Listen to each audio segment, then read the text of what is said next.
আন্দামান ডিগলিপুর যাওয়ার পথে আমাদের বাসটা একটা জায়গায় দাঁড়ালো। হ্যাঁ হ্যাঁ হ্যাঁ হ্যাঁ, এই লঙ্কা দিন দুটো, ব্যাস। পেঁয়াজ লাগবে না, পেঁয়াজ লাগবে না।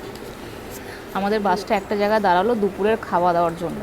তো ভেজ ভাত নিয়েছি, 120 টাকা নিয়েছে। আর এখানে কি ভেজ ভাত নিলে এরকম কুপন দেয়, কুপনটা টেবিলে রাখতে হয়, তারপরে স্টাফ এসে দিয়ে যায়। আর এই প্রথম বোধহয় আমি একটু ইউনিক দেখলাম, দেখো এখানে বাটি রাখা আছে, বাটিতে দেখো ডাল রাখা আছে।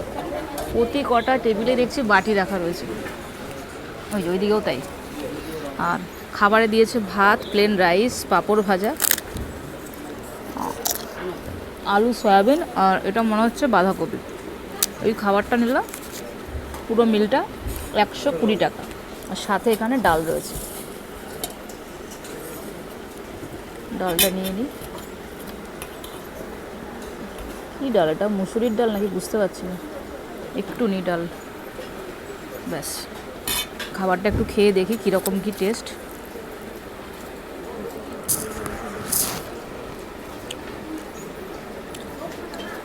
ভালো খাবার, খারাপ না, খুবই ভালো। গরম গরম খাবার একদম।